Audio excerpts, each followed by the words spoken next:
Magulo ba ang iyong isip ngayon? Patong-patong ba ang iyong problema?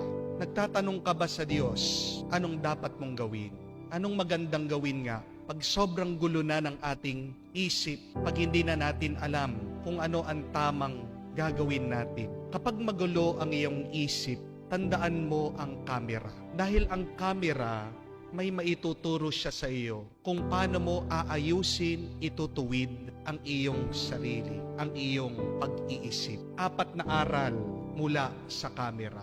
Una, just like a camera, learn to focus on what is important. Bigyan mo ng pansin, ng tuon, tignan mo, bigyan mo ng oras, yung tunay na mahalaga. Kaya nagiging magulo ang iyong isip, kaya nagiging magulo ang iyong damdamin, dahil pinagsasabay-sabay mong tinitignan, hinaharapan, sinasagot yung iyong mga problema. Isa-isa lang. At tignan mo, ano ba yung tunay na mahalaga. And I tell you, you will have peace in your mind and in your heart. Kamukha ng sinasabi ng ating Panginoon sa ating Ebanghelyo. Huwag tayong makamukha ng mga Pariseo na binibigyan ng pansin yung mga maliliit na bagay, pero nakakalimutan yung tunay na mahalaga. Baka naman binibigyan mo ng pansin yung iyong galit. Baka mahalaga pa rin naman sa iyo yung iyong pag-aalala. Ano ba talaga yung tunay na mahalaga? Yan yung bigyan mo ng oras. Isa-isa lang. At makikita mo, maitutuwid mo yung iyong pag-iisip. But secondly, just like a camera, capture only what is good. Capture only what is beautiful. Yung kunin mo lang, yung mabuti, yung maganda. Bakit nagiging magulo yung iyong isip at damdamin? Kasi pati yung hindi na mabuti, hindi na maganda, pinapasok mo sa isip mo at sa puso mo. At anong nagiging epekto nito? Di ba, pag sobrang dami na, patong-patong, na hindi naman talaga tunay na mahalaga at maganda, ano yon? Di po ba basura?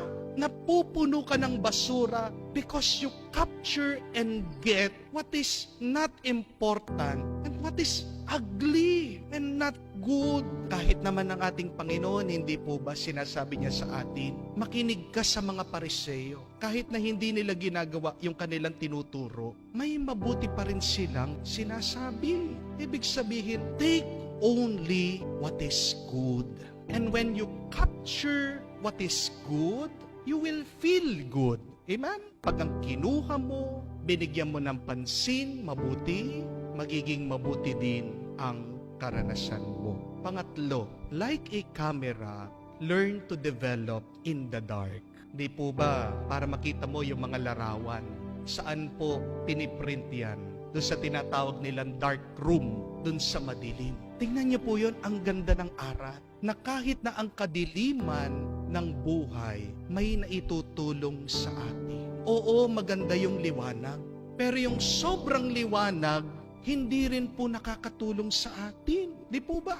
Pag in-expose mo yung film sa liwanag, anong mangyayari? Masisira yung picture, yung larawan. At nakakasira din ang sobrang liwanag sa atin. Yung sobrang saya, tingnan niyo po yung mga bata. Dahil nasanay, puro bakasyon. Ang hirap-hirap na. Ngayon, na pinapasok mo sila sa eskwela, hindi po ba? Sobrang tuwa, anong nangyayari sa tao? Tinatamad na.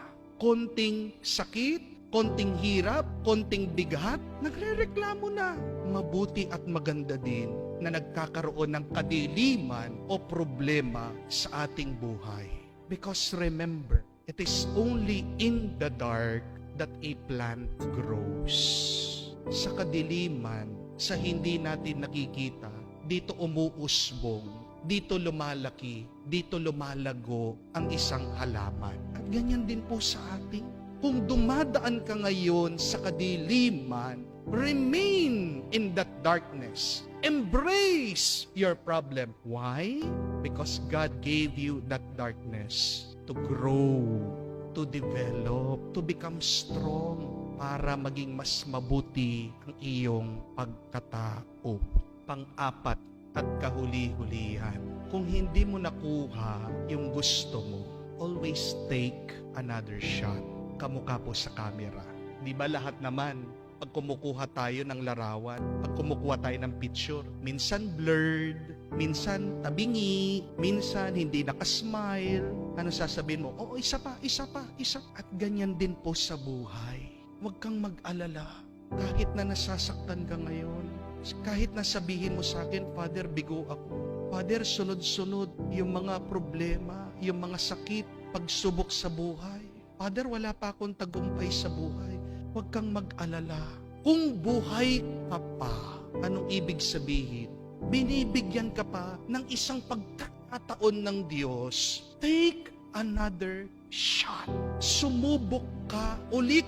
Magtrabaho ka, magpasensya ka, lumaban ka, magmahal ka, manalangin ka, hanggang makuha mo yung hinahanap mo. Hanggang maranasan mo yung ikatutuwa mo.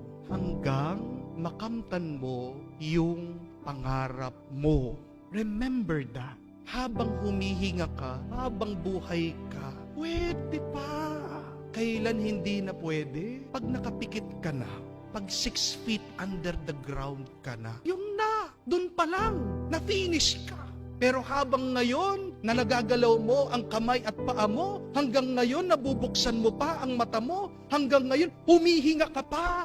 It means, you can try again. Take another shot. Subukan mo hanggang makuha mo yung inaasam mo. Kaya naguguluhan ka kasi sinasabi mo sa iyong sarili, wala na, finish na. Hindi pa. Yan yung mabuting balita. Habang humihinga ka, meron pa. Subukan mo, gawin mo, maniwala ka dahil naniniwala ang Diyos sa iyo.